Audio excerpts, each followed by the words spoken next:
Good morning, friends. Hello, hello. How are you this day?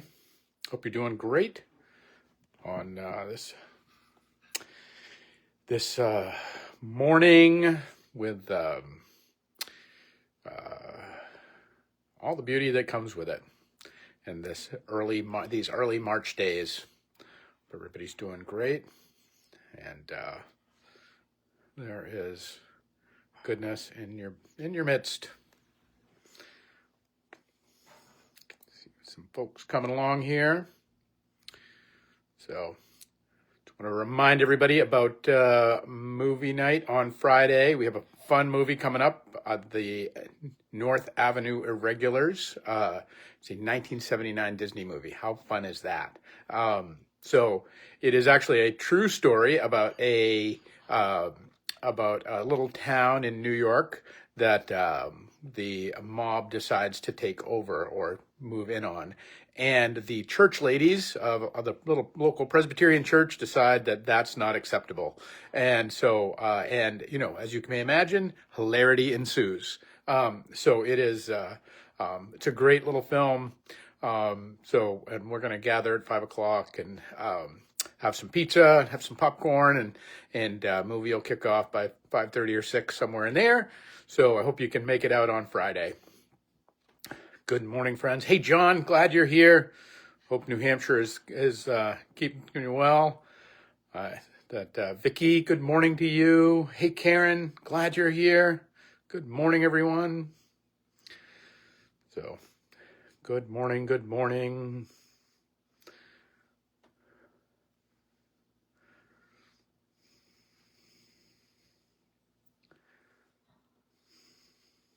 Hello, everybody. Did anybody get to see the moon the other night? I did not. I did not.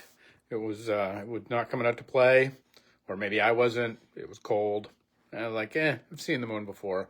But I wondered if John got some pictures of it. Hope everybody's doing great. All right, let's get going this morning.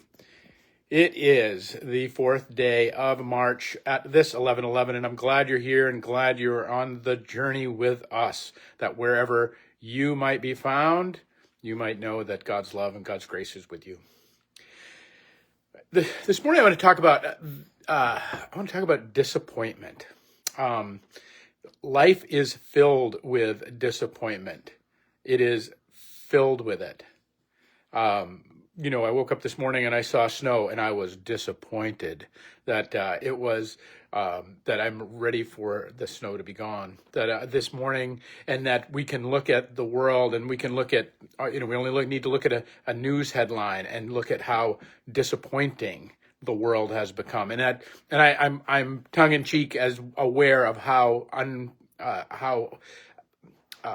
imperfectly and how little that actually describes our experience of much of what's going on in the world, or much of our things. That even going out to see the moon the other night, or trying to find the moon, it's like it was disappointing that it was there, and it's all because we have these wants and these desires within us that we hold up, and that gosh darn it, they don't always work out. That the very things that we want, that they're the way we want our lives to unfold, the way we want our being to be, don't actually come to pass. That they actually are instead of a different order of things. They're of a different caliber of things sometimes.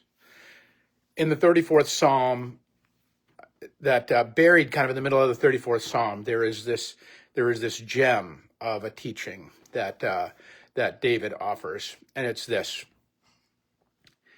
It says, "The good cry out, and the Lord hears them. He delivers them from all their troubles.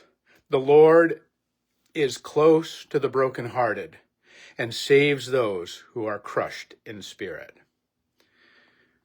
This notion that the Lord is close to the brokenhearted and is close to those who are crushed in spirit, and saves those who are crushed in spirit.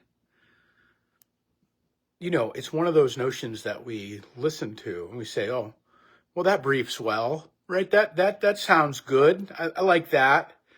except for when you have to be one of the brokenhearted, or you have to be crushed in spirit. And you have to actually encounter the realities of our disappointment. And again, I'm using that word disappointment as the most milquetoast and lackluster of what we're talking about when we talk about the losses of our world, the losses of our life, the difficulties of our days. That often it's, if we, our coffee doesn't come out right, that can be a disappointment. But truly, there is what happens when our life doesn't come out right, our marriage doesn't come out right, our job doesn't come out right, our kids don't come out right, our very bodies and our health don't come out right. What then? And I think it's the invitation is in this first part that we say, we seem to hold up and say, the good cry out and the Lord hears them. He delivers them from all of their troubles. Now, that's a long promise. It's not a short promise. It's the delivery from all of our troubles, the invitation from all of the brokenness of the world, the disruption of the world into the rightness of the world is a lifelong journey. It's a lifelong process in which God is constantly at work and constantly at things.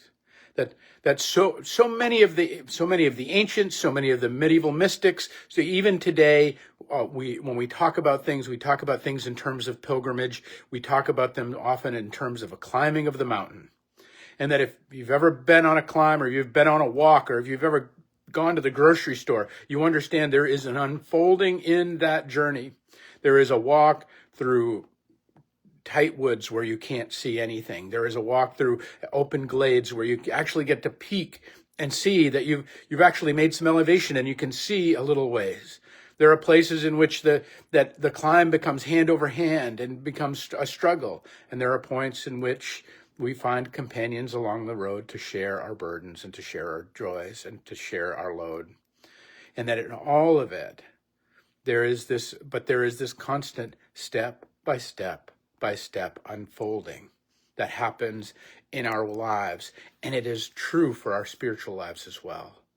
We want it all made right, and we want it all made right yesterday. We want it all together. We want it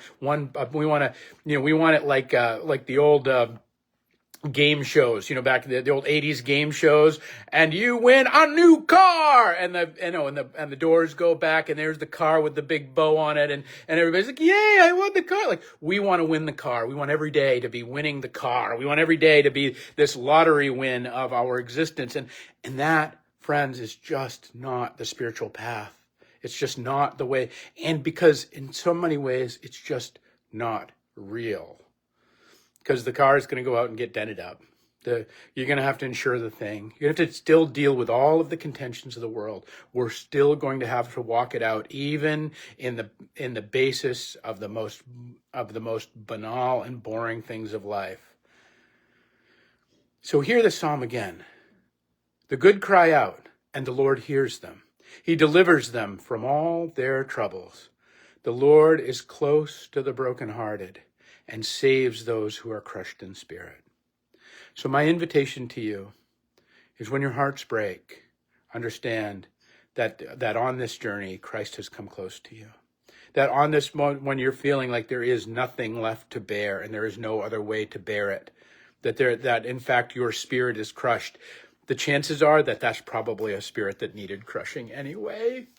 It's probably that I want to win the new car, I want to take the helicopter ride to the top of the mountain kind of instinct in us, versus the walk and the way of our true spiritual path and our true spiritual selves.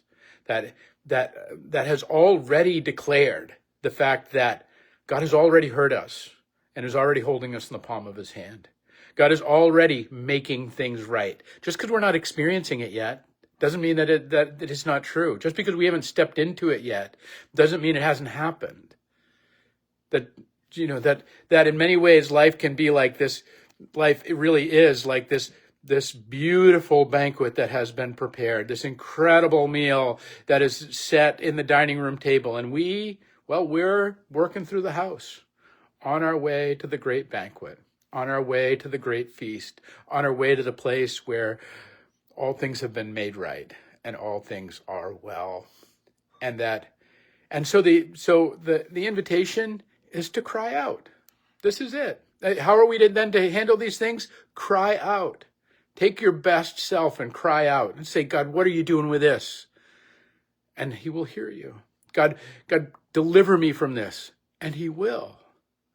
Because what we're doing is when we do that, we offer things to him. And we let go of our control of it, and we might hand the keys to him. You know, one of the old dumb preacher jokes that existed a long time ago is, if God is your co-pilot, switch seats.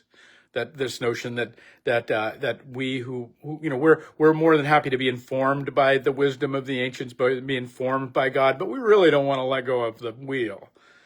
And quite honestly, the great invitation is to take these heavy and hard things, to take our brokenheartedness, to take our crushed spirits, and offer them to the one who made us, that in all of it he may know our life and our love, and make it new. We're not called to be better. We're not called to be better. The promise is not that we'll be made better. The promise is that we will be made new in these things. So friends, in the economy of God, there is no wasted lumber. There is no spirit that is being crushed. There's no brokenheartedness that's being encountered that is just like, too bad you had to do that, but that doesn't really have any point. Or it didn't really have any point. You just had to get through it. That God has already heard your cry and is putting to work all of the heavens and all of the angels to make them right. God has already heard your heaviness and is making it light. That it is unfolding in the same way as you look out across the way and the world is covered with snow.